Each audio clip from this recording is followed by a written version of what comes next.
Hey folks, welcome back to another Throat Punch Lunch. I certainly appreciate you guys taking the time out of your busy schedules to spend a few moments with myself and my contributors. They've done a great job putting together another good show this week, so we're going to get to them in just a few moments. But first things first, we had a contest that was running ever since our last episode, and so now we're going to go ahead and provide the winner of that episode, a brand new copy of Zombicide Black Plague. So what I did was I went over to random.org and put in the numbers. They have a thing where you can do a true random number generator there. And so you put in the minimum value, which is 1, and the maximum value for us was 384. 384 listeners sent in emails about their gateway into the board gaming hobby.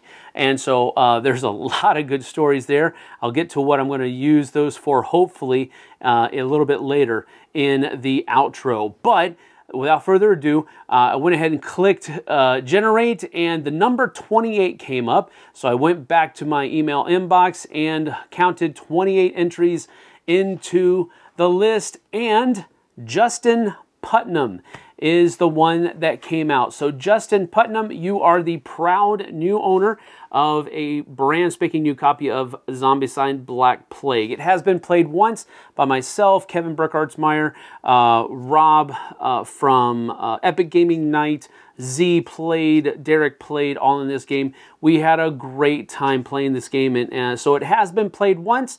And I did get my my co-workers here to autograph the inside of the box for you as well. So congratulations, Justin Putnam. You have won our contest. Now, without further ado, let's go ahead and get to our contributors. Hi, this is Ambie from Boardgame Blitz, and this is Strategically Thematic, a segment where I talk about theme in different strategic games. This time, I'm talking about Vinhos.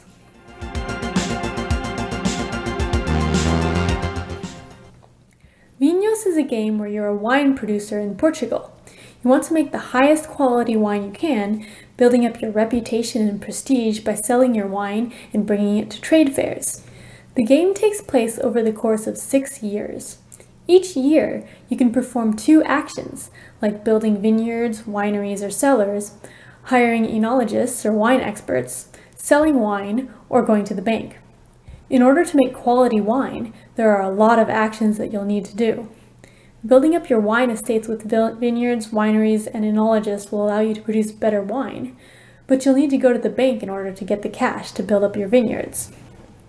At the end of each year, your vineyards produce wine, and your wine that you had from before will age, potentially making it more valuable. In order to score well at trade fairs, you need to produce high-quality wines with good features like taste or aroma. There's a special track for the trade fair, and you score victory points based on how well you're doing in the trade fair relative to other players. But the trade fair track doesn't reset, since your popularity from one year will carry over into future years. Another part of the trade fair is the managers. There are 3 different managers that taste the wine, and each year they're looking for different qualities in the wine. If you manage to make wine that pleases them, then you can develop a relationship with them. Then, in the future, you can give that manager wine in order to do bonus actions or get special end-of-game scoring points.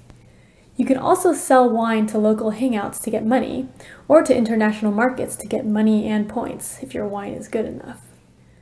One really neat and thematic thing in the game is these weather tiles. This represents the weather each year, and it affects every player. If there's a bad year, everyone's wine that year will suffer. And if it's a good year, everyone will make good wine. I don't really like wine, but this mechanic really makes me think of when people say something like, 2005 was a great year for wine.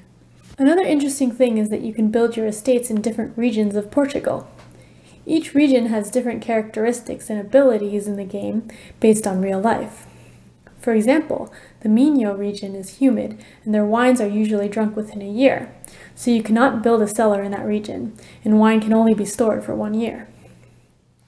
Vinhos is a great game with a lot of mechanics that work well together to bring the theme of winemaking to the table. There are interesting decisions on how you'll make good wine, which wine you'll bring to the trade fair, and which wines you'll sell. And there's so many things to do in the game in order to try to make the best wine. Thanks for watching Board Game Blitz. Let me know what you think in the comments below. What's going on? We're the Brothers Murph. Yes, we are. That is true. We're here in nature, The wilderness. the great wild that is the urban jungle of Los Angeles. And we have a mission.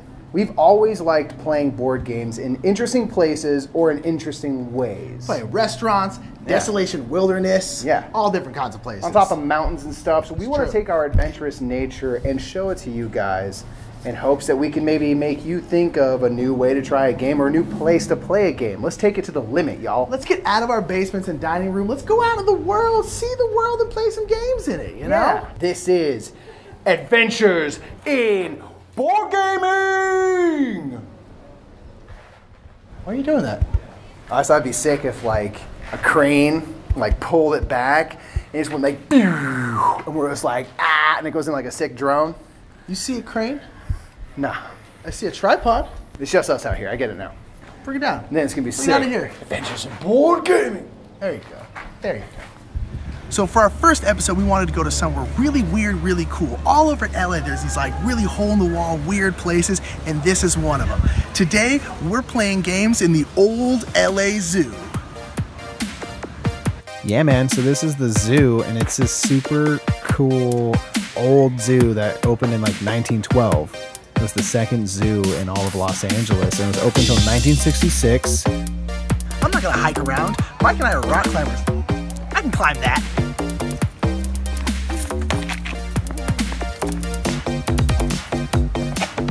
It's down there, way up, it's like a little wonky door. And some backwoods cave stuff. Challenge. This doesn't feel good.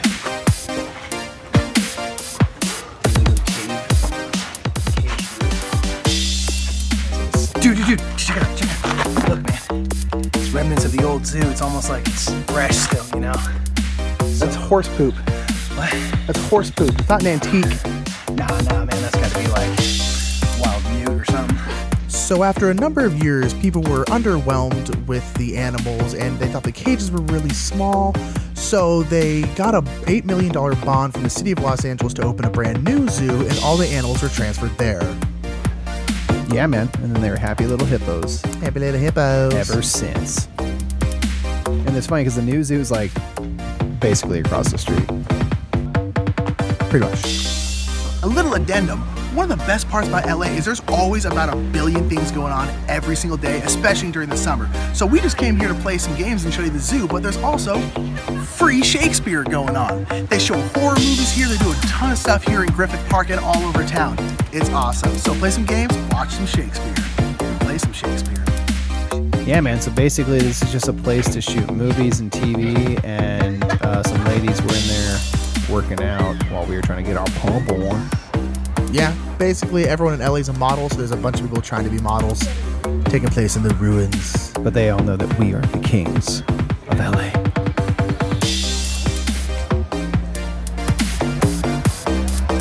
What are you doing, dude? You're liking, dude. You can add Simba in post.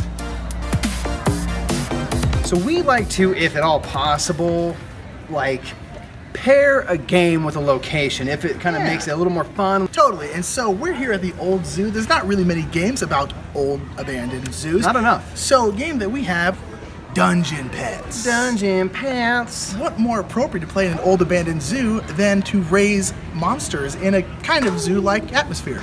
I love it. You should too. Dungeon Pets is a medium to heavyweight worker placement game that me and Mike really love. Yeah, this is one of the first like worker placement games we got, and it's really because of the theme that we love it. Like any game that features poop heavily is a great one. So that was the old Los Angeles Zoo. This place is really cool. It's just kind of this neat picnic area now, and there's all sorts of stuff going on. There's people here all the time. So that's it. We are done here. Please follow us on all forms of social media. Not here. Yeah. And let us know what you've been playing. If you go places and you've played games in strange, abandoned, weird spots, let us know. Let us know. We have been the Brothers Murph, and just remember, life's an adventure. So bring a game.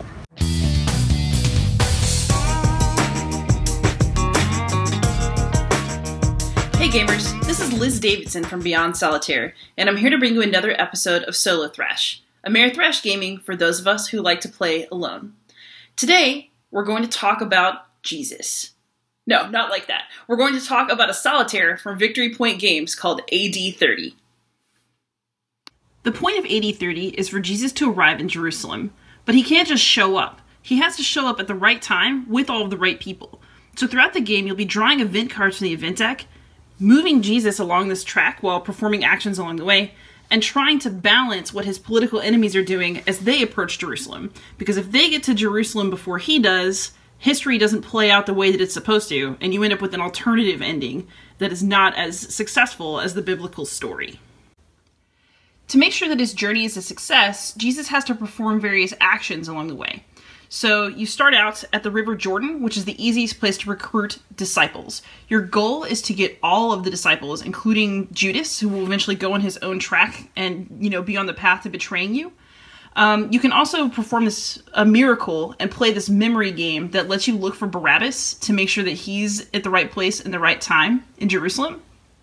Once you have apostles, you can actually use them to impede the movement of Jesus' political enemies towards Jerusalem.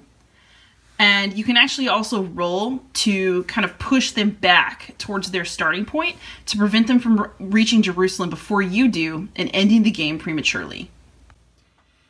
Your actions are actually determined by event cards from the event deck. You always start with the baptism of Jesus. So what this card would mean is that Herod will make one move towards Jerusalem, Caiaphas will make one move towards Jerusalem, you get 3 actions, and at the end of the turn you have to move. And I like that at the bottom of the card they give you the text that the designer is basing this event card on. The other interesting aspect of this game is temptation. So Jesus will get some cards that say temptation on them, and at the end of this you'll have to basically do a roll for piety. And Jesus has a piety track that controls the power of your die rolls, and if your piety reaches 0, you actually lose the game because you've given in to the wiles of Satan and darkness takes over the world. I'll be honest with you. As a game, AD 30 is just okay. There's rarely a day when I think, man, I would really love to play another round of AD 30. But for me, the game has a lot of interesting historical and cultural overtones. I'm not a religious person myself, but I do have a PhD in ancient Christianity, and so when I knew that there was a game about the life of Jesus trying to reconstruct his journey to Jerusalem, I absolutely had to play it. For the record, AD 30 is very respectful towards its source material. It's clearly more of a devotional game, actually, than a casual one. I think that it's really interesting and that you're going to have a different response to it based on basically how you feel about Jesus. If you're okay with thinking about Jesus as a human being who was dealing with a really dicey situation and who was subject to temptation, then this game is a very interesting game to play. If you're more attached to Jesus as a divine figure and you have difficulties either controlling his movements in a game or accepting that he might have had some moral foibles, this game might be more difficult for you. I still recommend it as an experience because I think this is one of those situations where the theme of the game is so close to home for so many people that it really pushes what a game can be, even if playing it isn't the most fun in the world. So if you're interested in an experience like that, I highly recommend AD 30.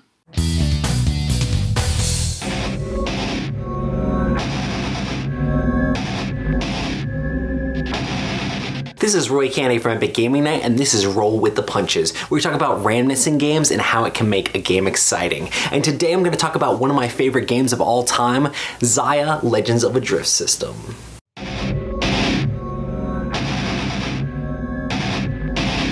In Xia Legends of a Drift System, there's all sorts of different random elements to the game as you're trying to become famous throughout the verse. Whether it's rolling to try to move around the board, you'll roll based off the engine that you have. So if you have a Tier 1 engine, you'll only roll a D6. If you have Tier 2, you roll a D8. But if you upgrade to Tier 3, you'll roll a D12. So you can kind of make it a little bit better. But those rolls can still be swingy. So with the expansion, they added GTS units, which add 2 to your roll, or up to the maximum of whatever the die has. So it can make it so that those averages are rolled out and mitigated a little bit. But then there's also the randomness of trying to like go through asteroids. You're going to be rolling D20s. And the game rewards you for pressing your luck and trying to do do these things where sometimes when you roll 20s on the dice, you can get extra points, and then you can get resources if you roll the correct thing. And another thing that's really cool about the game is you spend your movement, but if you ever want to open up a new tile, you will do it randomly from the deck unless you want to stop ending your movement and then scanning first. So you could stop and kind of waste some of your movement, or you could take the risk and jump. And sometimes you could find just a regular old planet if you're trying to go jump into space, or maybe you blind jump into the sun. And it creates these interesting, exciting moments of, you know, you probably shouldn't be blind jumping because you could go into the sun or into a black hole, but do you want to save that little bit of extra movement just for the chance of being able to get lucky? This game's all about risk management as you're flying around the verse trying to figure out what's under all sorts of different exploration tokens. Sometimes you can find goods, sometimes you can get extra movement, and then sometimes you can take damage. So there's lots of random interesting things. There's also events that are crazy random that do all sorts of exciting things and make the game different each time you play. I know that Xia is a crazy random all over the place game, but it's all about how you try to twist that and tweak that randomness into your favor to make the game play out the way that you want to in Xia Legends of a Drift System.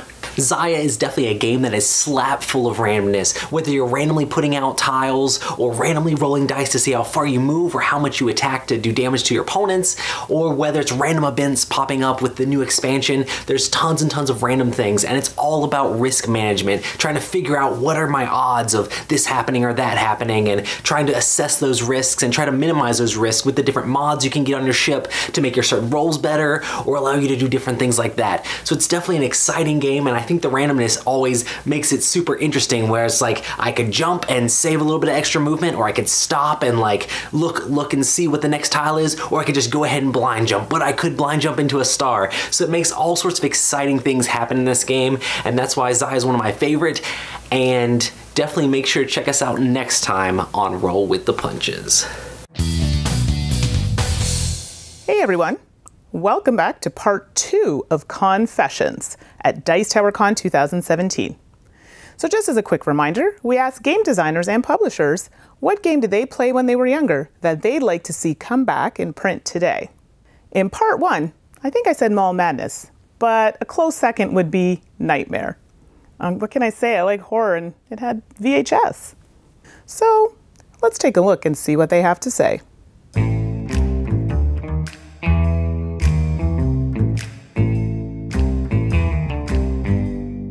All right, there was a game called Masterpiece. I think it was Parker Brothers, maybe? It might have been Mattel, but I think it was Parker Brothers. And it was an art heist game. You were trying to collect art to get a certain dollar amount by the end of the game, but there were forgeries in there that didn't count, and you could trade them with other players, so you were trying to get the forgeries to the other players and get to $1 million. And I remember it fondly because it was one of those games that, it was the game that introduced me to fine art. It was like the first time I ever experienced fine art. So that, I really kind of got sucked in to the art world. And it really kind of, I think it was the key moment that spurred a love of art for me for my whole life, was that game, because I got to see all these masterpieces just on cards. And I don't think that game has been in print for a while, so that's one I think could come back and maybe be modernized a little bit, would be excellent. The game that I would like to see brought back, and this was tough because there were a lot of them, but Twixt, one of the old bookshelf games from Avalon Hill. It was just one of those great games that was almost an introductory type from them, that was a war game without being a war game. So this wasn't one that I enjoyed when I was younger, but I played it at this convention, and it's a game from 1936 called Ballaroo. A game, what I would love to see, and it may have actually occurred because I haven't played it yet, but Monopoly is like a family killer. So I wanted to see something come back and kind of remedy the pain and anguish that all of us have experienced in playing Monopoly with our family. So maybe Monopoly Gamer, maybe that, I don't know. I've seen it, I haven't played it. I'd say probably Stratego, a little more, throw some more options in Stratego, but that's one I played all the time. I would love to see a little more pizzazzed up. And so for me, when I was little, I played a game called Uncle Wiggly, and I know it is still available. you're a little rabbit and you're running around the board. But potentially, you know, if we could adult that up a little bit, I mean, Uncle Wiggly does lend itself to that, but maybe that's just a bad idea. But yeah, bears so in it, Uncle, you like know, furry bears. Yeah, just, you know, maybe give people ice cream, or just like super violent or something. Yeah, I don't know. Just, you know, so Uncle Wiggly would be fantastic. When I was younger, we played a game, Illuminati, and I enjoyed it, and it went out of print, and so I would love for that game to come back, maybe freshened up, redone, and I think that would be really cool. For me, it's got to be the old classics, things like Mousetrap and 13 Dead End Drive. I always loved the sort of setup and fall down. I'd love to see those games brought into the modern era, a little bit more strategic element, but with that same payoff at the end. The game is Power Barons. This was made by Parker Brothers, I believe, and you can't find it anywhere, but you're controlling this whole map, trying to produce all these different energies, and you're moving these different characters. But I don't know, it's a little bit roll and move, it's a little old school, but I'd be playing Power Bears today if it was available. Wow, there's so many I played when I was younger, but probably the only one that I would like to see come back today would be Fu Manchu's Hidden Horde. For me, I'm going to say Dark Tower. That's probably something other people have said. Played that so much when I was a kid. I'd love to see it come back. I think that in today's day and age, it could be even slicker and do more things. And there is a company that's doing some of those games. I think Stop Thief's out now, right? So played a lot of that one too, so I'd love to see Dark Tower come back. Yep, I owned it when I was a kid. The game I'd like to see come back is Avalon Hill Starship Troopers. Now I know there's a new Starship Troopers that's based on the movie IP with Casper Van Dien. I don't want that. I want the Avalon Hill version, maybe updated with some modern mechanisms, but that's the one I'd be interested in seeing.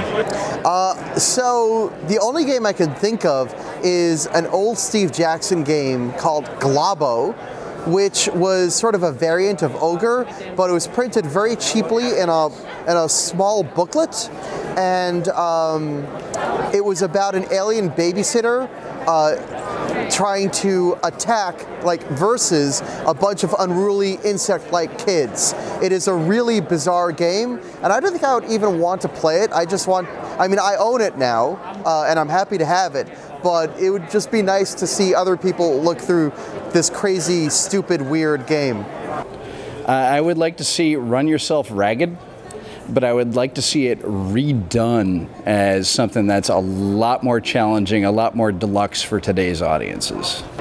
Well, most of the stuff I play as a kid is still in print, but the one thing I can think of that is now out of print that I'd like to see back is a game called X-Men Alert, which was not much more than just taking X-Men miniatures around the track and going to the end, but you had each superhero had its own custom mini, and you were fighting, you know, popular bad guys from the X-Men lore, and it was one of the games that me and my friends played a lot.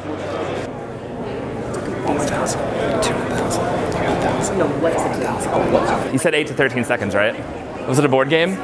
Mousetrap? I want to see Mousetrap back. Wait, can we do Fireball Island? Is that a thing? Everyone wants us to do Fireball Island, but we can't.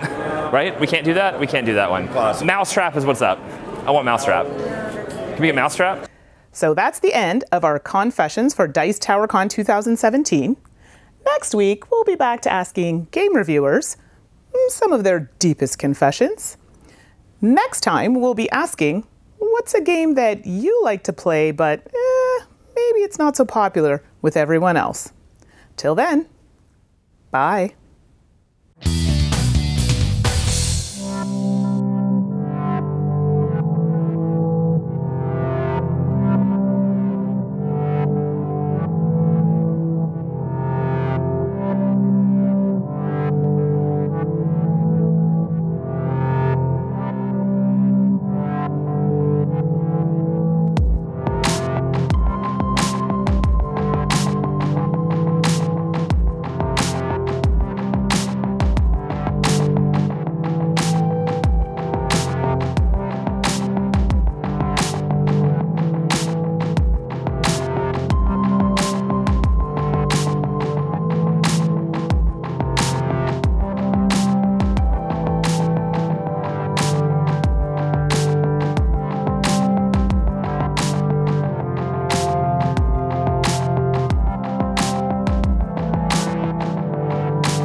Hello everybody, welcome to Miniature World. Now you're probably wondering, why is Miniature World back on Throw Punch Lunch? Very simple. It belongs here. I have more time here. What's going to be on Board Game Breakfast is we're moving War and Pieces there. So we're going to be going over war games each and every week. We did our last one with Dan, which we had a real blast and a lot of fun, and I hope you all enjoyed that. This week, I'm just kind of announcing what's going on and that we're going to be back here on Throat Punch Lunch. But I also pose a question to everybody. One that I think is a topic that sometimes gets broached and sometimes doesn't get broached. With all the recent Kickstarters from CMON that have just killed it with these miniature games, does that take away from the game? Do you buy a game because they have beautiful miniatures? Or if you took Rising Sun and you put standees in it, do you still think that it would have gone over and done all the success that it had without the miniatures? Is it a combination of the two that makes this thing what it is? Blood Rage, perfect example. If you just had cardboard standees that you were able to move around and do different things with, or cardboard chits, would it be as successful? Would you like the game as much as you do now? Or is it because it has miniatures? It's a question that I've always wondered. A lot of board gamers say, I don't like games with miniatures, or just miniature games that you have to set up a table. And yet, they have such a love. The first thing they say, oh my god, these miniatures are beautiful, when it's contained to a board game.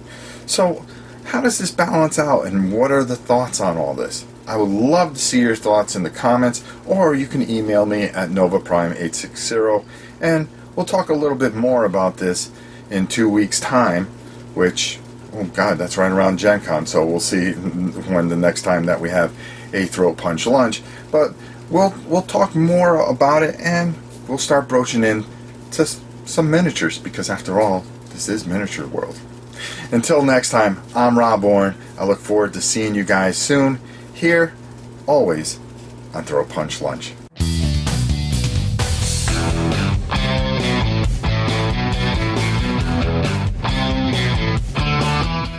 Hey everybody, it's Jay, and it's time to talk about your flair.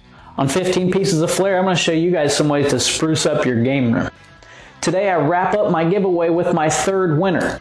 Shout out to my friend Sarah Bailey. She actually won, but she wants her sister to get the prize, and her sister's favorite game is Pandemic.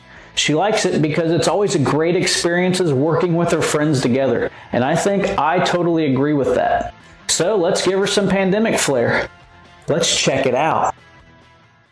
For this project, we're going to need a 3 7/8 inch by 3/4 inch piece of wood at least 24 inches long, a paper bottle stencil, sandpaper, red, blue, yellow, and black spray paint, vinyl virus stencils, a piece of 1 inch by 1/4 inch wood about 15 inches long, several small nails, a hammer, picture hanging wire, also a miter saw, a jigsaw with a wood blade, and a permanent marker.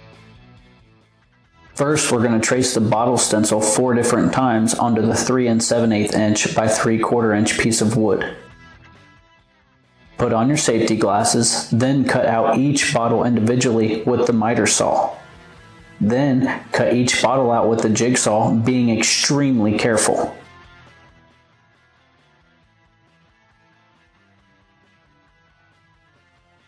Sand each bottle down thoroughly. Be sure to get between the lip and shoulder very well. Wipe each bottle down with a damp rag, getting in all the nooks and crannies. Hammer a small nail into the bottom of each bottle, leaving a little bit hanging out. Tie a string to each nail, then hang each bottle in a very well ventilated area or outside, and spray paint each one a different color. Once they're all dry, you can apply the virus decals to each one. At this point, you can finish and use them as shelf flair. I made them into wall flare though, so I aligned them upside down and ensured they were all straight with the 1 by 1/4 inch piece of wood. Then I nailed that piece of wood into each bottle, leaving the 2 in the center out a little bit. Make sure you watch out for your fingers. With those 2 nails in the middle, I wrapped the hanging wire around each one of them.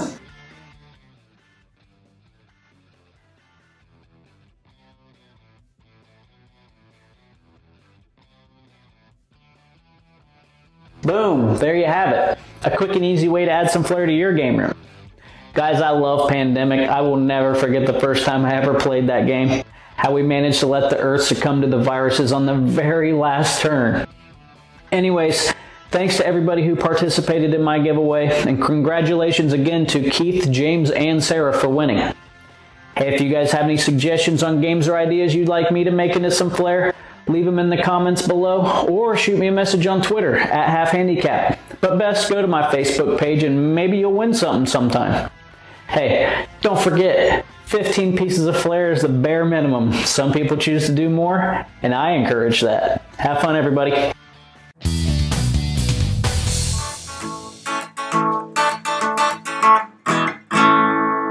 Hey, welcome to Throw Punch Lunch. My name is Bobby, and this is We'll Learn As We Go, where I'm going to be talking to you about a game and how I would teach that particular game.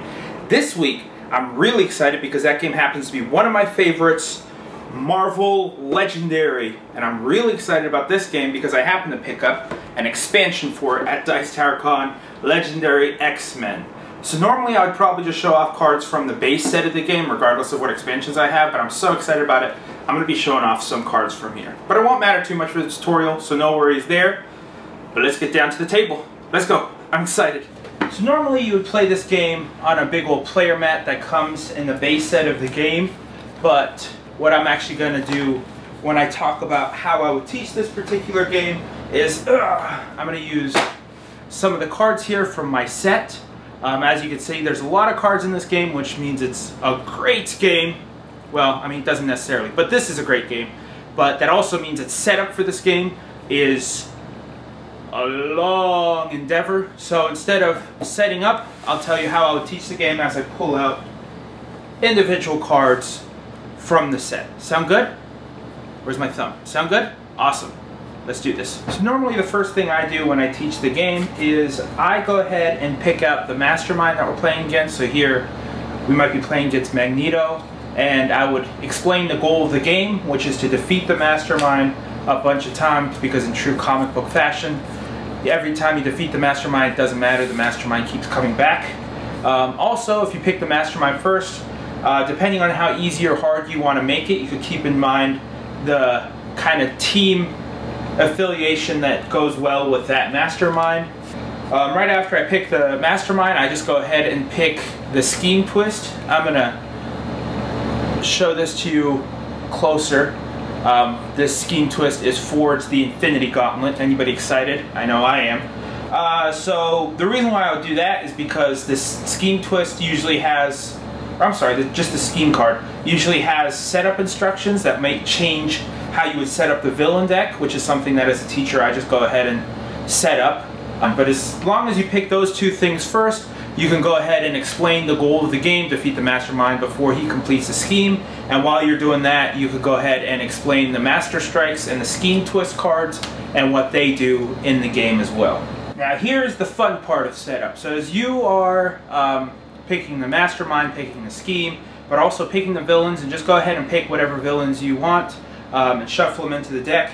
That kind of depends on what mastermind and what scheme you picked as well. Let the players pick what heroes they want. So let's say in this example, the players decided to play with Cannonball here and Shadowcat, Kitty Pryde.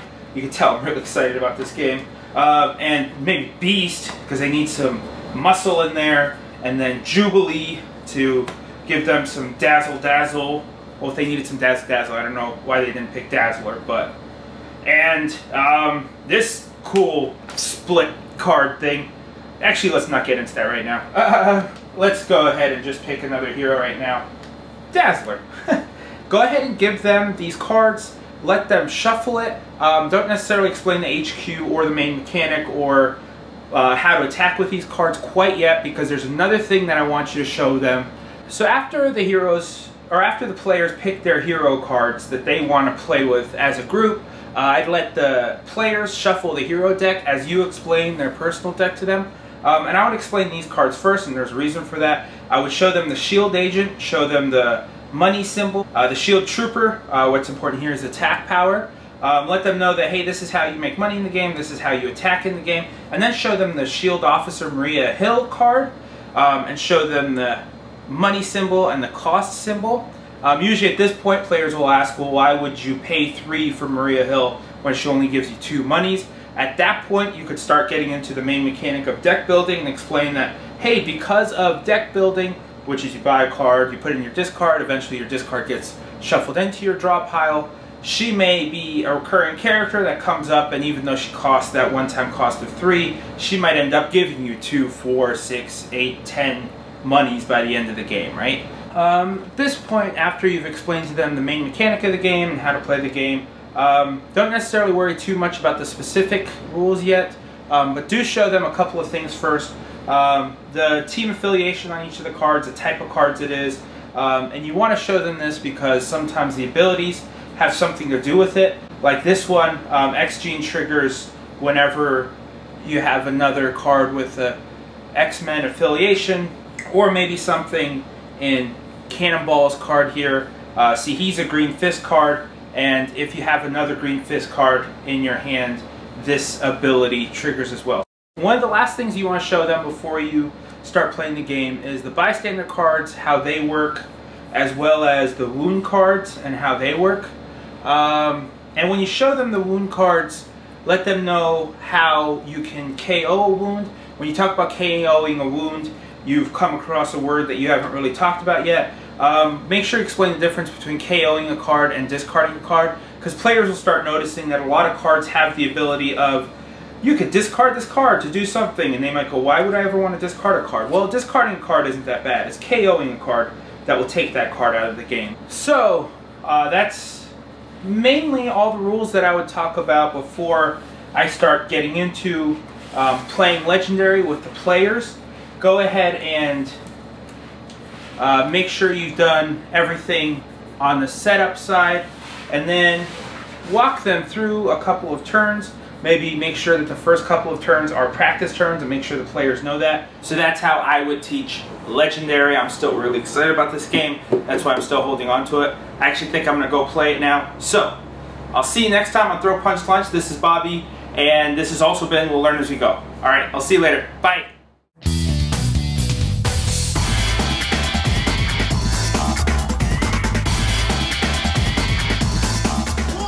Throat Punchies on Forrest Bower's Game Corner. I'm back again for 3 reasons where I do something vaguely related to the number 3. And today is kind of special for me. Last week I celebrated 5 years on my YouTube review channel, and I thought that maybe I would put together a small list for this segment talking about my 3 biggest pieces of advice for people out there who want to be board game media content creators. Because I'll be brutally honest with you, it's pretty stinking awesome. You get lots of free games, you get to meet tons of cool people, you get to go cool places and learn about cool stuff and do lots of awesome stuff. Now, it's a lot of hard work too, but I'm going to give you my 3 biggest pieces of advices for people who want to get into the hobby. So first and foremost, do it! Just do it! That's the biggest piece of advice I could get. You don't need money to start doing this. You don't need fancy microphones. You don't need fancy cameras or lighting or anything like that. All you need is a phone or an iPad. I shoot and edit everything pretty much on my iPad. You just need to start, because once you start doing it, it will get a little bit easier every single time. Then you'll start getting subscribers and viewers, and then you can look into upgrading the equipment once you know you want to do it for sure and you actually enjoy it, and it's not just a chore.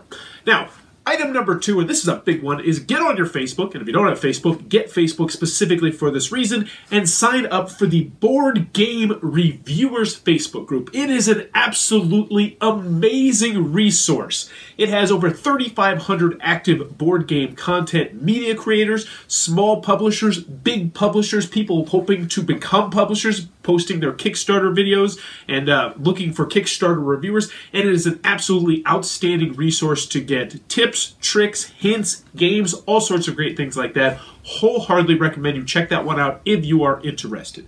Last but not least, be consistent and make sure that consistency is something you can do. When I first started reviewing games, I reviewed one game a week, every single Wednesday like clockwork, to see if I could do it, to not overstress myself, because I am friends with a lot of people in the board gaming hobby, a lot of board game media creators. And I will see probably once or twice a month, people saying, I'm done, this is terrible, nobody seems to care. I don't know if they legitimately feel that way or they're just fishing for compliments, but the bottom line is don't overextend yourself. You need to remember that this is a hobby inside of a hobby. 99% of us are not getting rich off this, or not making much money off this, so if you stop enjoying it, don't do it. But pace yourself so you can continue to enjoy it. But those are my 3 biggest pieces of advice I have for new board game media content creators, which I hope each and every one of you looks into doing, because as I mentioned, it is a lot of fun to do it. It's definitely something you might want to check out. And if you have any questions or potential videos that I should make in the future for my 3 reasons sections, please be sure to let me know in the comments below. And as always, back to more throw punching goodness.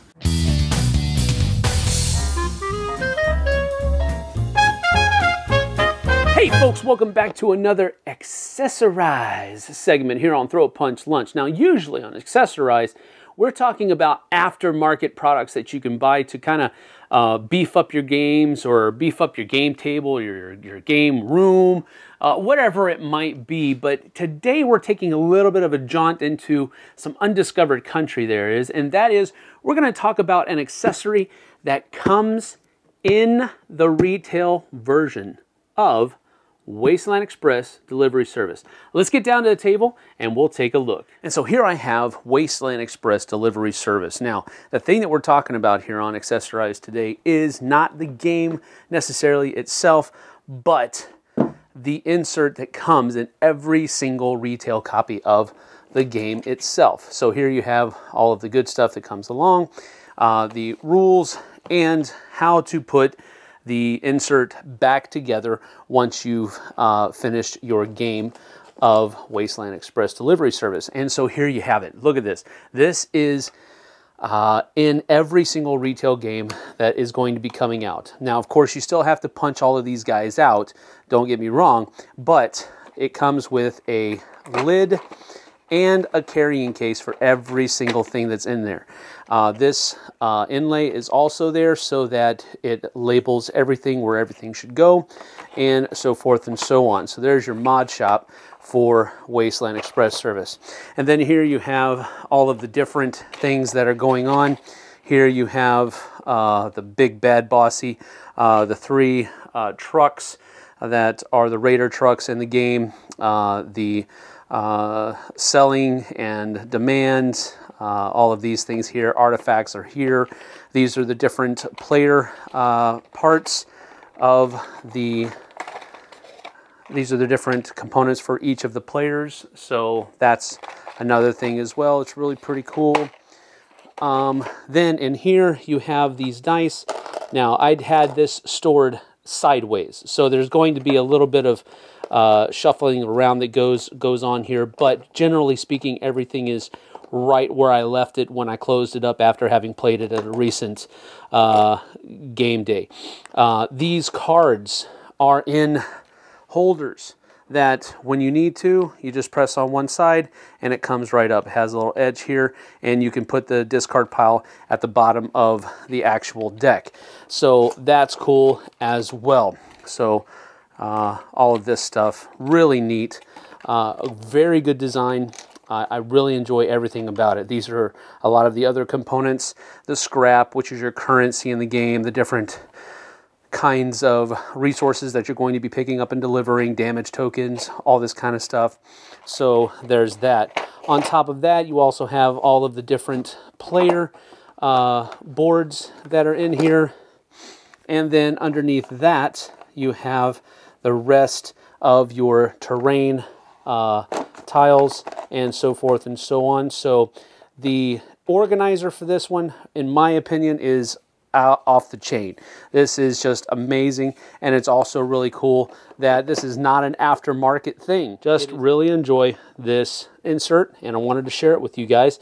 Let's get back up top. So that is that for your Accessorize segment this month.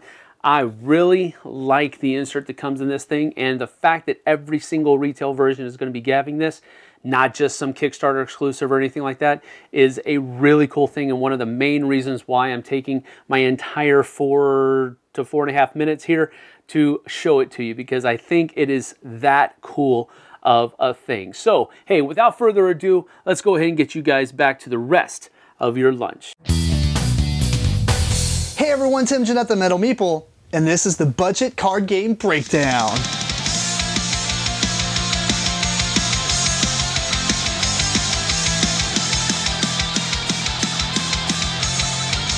So in this episode, we're going to take a look at a small card game. You basically get 7 cards each. It's a game for 2 players. It's called Dragon Punch by Level 99 Games.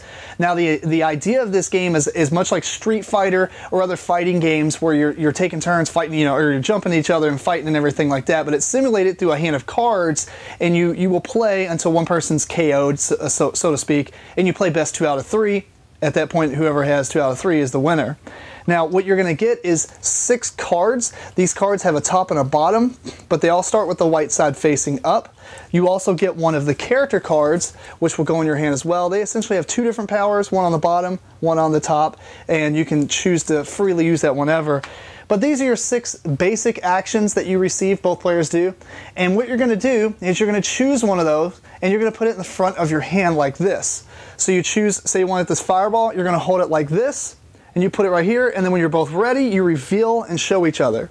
Now in this case, we're going to play fireball, but let's say the opponent played this high kick. What will happen is, you'll see that they're both damaging abilities. They both do, this one, the high kick does 2 damage, whereas the fireball does 1. However, the high kick is slower at a 3, the speed of the fireball is a 2. When no one has the initiative, and you gain initiative by successful attacks, and the cards will say so, like this fireball say, basically if this attack does damage, get initiative. Anyway, the fireball is going to immediately supersede the high kick, and the high kick's out. So the player with the fireball is going to damage the player with the high kick.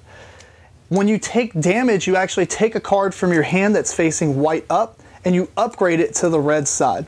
Now the downside to that, or the positive side, is that you get a better attack, but the downside is if you ever have all red cards, you're KO'd from the match.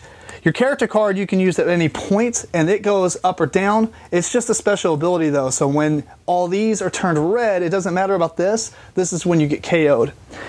Some of the other things though are, there are block cards, such as this one. This will block any ability that's being attacked by. Anything in the top half is blocked and the bottom half is blocked. You can see some of the upgraded abilities. This will evade the top ability. So if somebody was playing this combo kick against you, it would evade the top one, but then only the bottom one would matter. And that, in this case anyway, this one would interrupt and do the damage. But you can see that it's a little bit of a guessing game on what your opponent is going to play, and the fact that you want to keep track of what they've played. Now the only bad thing is, as they play a card, it goes to the back of their card flipped like this, so you can see the last card they've played, but you necessarily can't see the rest because you hold them all like this. And so as you do this electric uppercut, and it's going to go on the back like this, and so on and so forth. And then you can move them on the front. At any point you can ask what health they have, so that's not a big deal. But the coolest thing about this game is that it doesn't require a tabletop. You hold all the cards in your hand, there's no need, there's no discarding, there's no playing cards face down or revealing them. You're just playing to the front of your hand and revealing them that way. So the portability of this game is phenomenal. It's very small, you got 18 cards. And if you know the rules, you don't really need to carry those with you, except the rules are pretty small anyway. So if you have a little case or something, I have a version that didn't come in the actual case, but they have them. They come in a blister pack, I believe. There's a limited tin version that comes in a little tin. But this game is just fantastic. I mean, obviously it's going to get stale after a while. I hope they do make more of these character cards because they do have some pretty cool abilities that makes them pretty unique. I found that we've played a game where we had 2 character cards apiece, and that kind of freshened it up a bit. Obviously, they still don't count towards your health. So if you like games like that where it's kind of like that, trying to outsmart and outthink your opponent with a limited amount of cards, this is definitely a game I would recommend. It's 2 players. I can't see how you would play it with more than that unless they come out with official rules or somebody kind of homebrews it or whatever. But other than that, the game's great. It's super tiny, super affordable, super everything. So if you get a chance, check out Dragon Punch. If you have any questions, feel free to comment below. Email me at timjennette@gmail.com or follow me on social media at the handle below. And until next time, keep on rocking and rolling dice.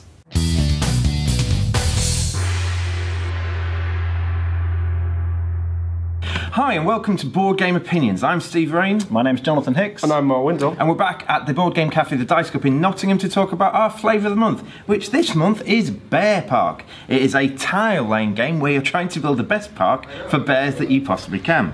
On your turn, you're going to start with a different shaped tile. Obviously at the start, you're going to have quite a small piece. And on your turn, you take any piece you've previously accrued, add it to your board, and whatever you cover up, you get. So if I cover up a green wheelbarrow, I get to take any of the green wheelbarrow tiles. So I might take this one, which gives me a larger area to cover up next time. On my next one, I can cover up maybe this white wheelie bin type thing and take one of these tiles, which is an even bigger bit, and these tiles have points on them. The idea in Bear Park is you can get up to 4 tiles, you can get extra tiles here, and you're trying to make the best park possible. Okay, what do we think, guys? It's about filling the park, isn't it? You kind of get points for filling it. I think it's a great family weight game, personally. When I first looked at it, I was like, oh, is this a little bit light here? But actually, for the gamer, there's plenty of strategy, there's plenty to think about. You're obviously playing Tetris with all the pieces, so there's the puzzle of how do you fit them in. But looking at the pieces that are coming up as well, and there's various race aspects, isn't there? Yeah. Which I think we'll talk about in a bit. So racing the other players for the certain points works really well. But you could also play it with kids, I think, and family members. It would go down really well. It's simple enough. Yeah, I like the Tetris bit where you're completing the board. I think even kids like that. They say, I've done this board, I'll move on to the next one. Yeah. And I like you've got to be aware what other people are doing, because they're maybe going for a tile that you want, and you need to get it in the right order. Because there's only one of each of the big ones, aren't there? It makes it much more fun. I think it adds just that bit more to it. Yeah, so the big ones are worth a lot of points. They're worth 6, 7 or 8 points, whereas all the other tiles maximum 7, but they deplete. So they go 7, 6, 5, 4, 3, 2, 1. And so the first person to get it gets the best one, but it might not necessarily be something they want to play straight away. There are also other things you can do. It's the person who fills their whole park first might necessarily not win, because they might not have done it the most efficiently, or they might not have got the most points on their tiles. There are some extra bonuses you can get. The first person to complete a tile will get one of these bear statue tokens, and they start at 16 points, and they did go all the way down to 1. So if I complete this tile first, I get 16 points. It's very good to race for that. And the other thing is also going to be 3 hidden objectives, well, not hidden objectives, but objective tiles each game. So there'll be various points. There'll be up to 3 of these to get per player, effectively. And if you make a river that's 3 tiles long, or if you connect 3 of these together, or if you get 3 grizzly bear tiles in your park the first, you will get extra bonus points that way, and they give you a real goal to aim for. These are different every time, aren't they? Yeah. Which is nice. It adds a bit of variability.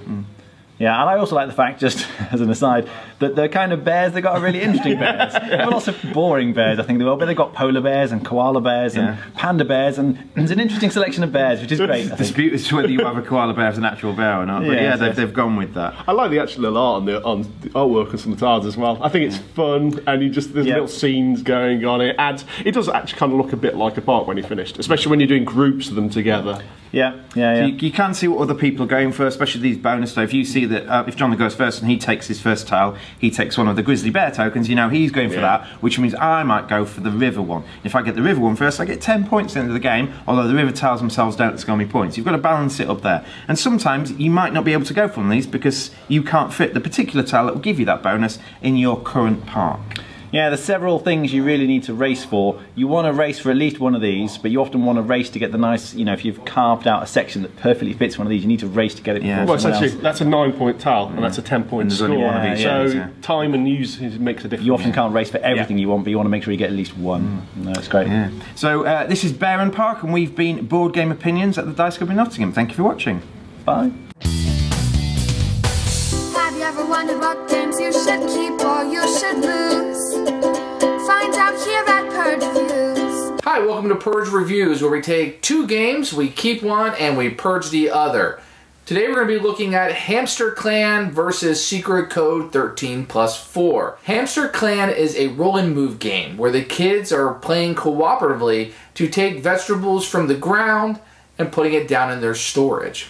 The main draw of this game is the little gondola and the wagon and these little additions that help you move through. But at the end of the day, all you're doing is rolling the dice and moving. There isn't a lot of cooperation in the game other than the scoring. There's no way for me to help you bring the carrots down. There's no way for me to help you progress. You just kind of run around and grab things and move, and I'm going to do the same thing, but we have a cooperative goal.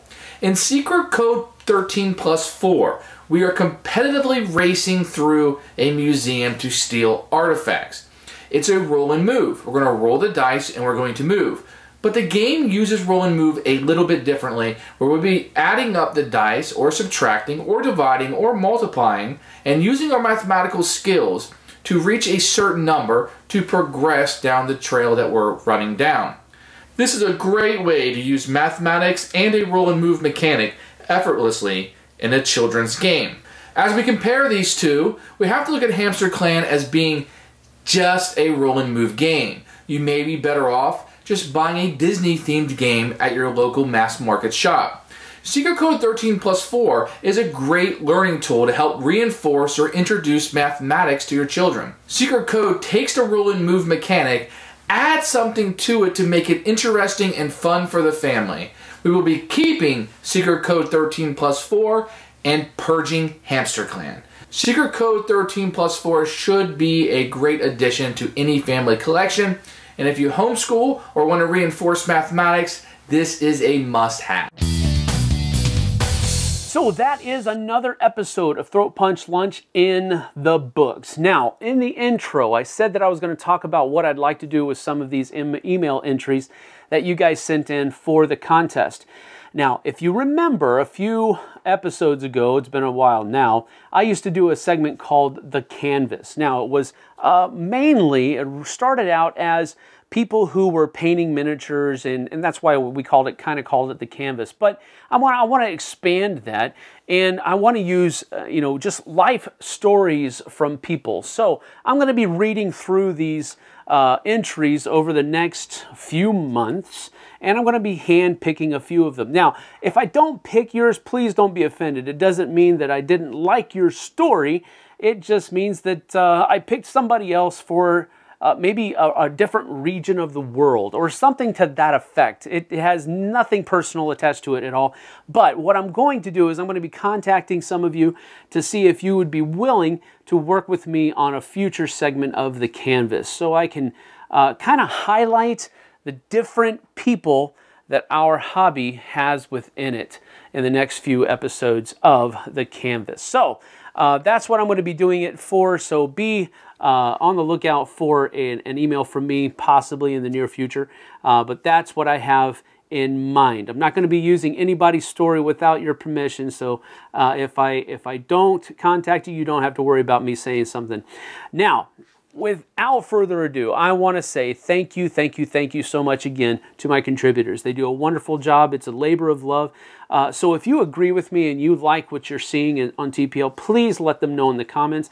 They read those comments. They do a good job of responding to many of you when you do post comments. So let them know how much you appreciate what they're doing for you, and I certainly do as well. So that's it for this week's episode of Throat Punch Lunch. We'll see you again in 2 more weeks. See you on the flip side.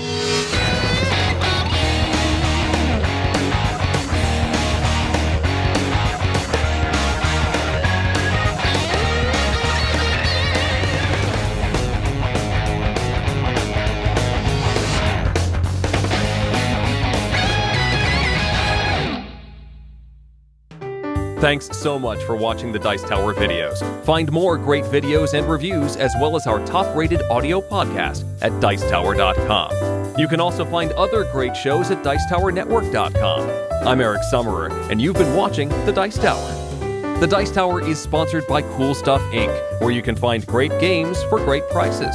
Cool Stuff, in stock. Check them out at coolstuffinc.com.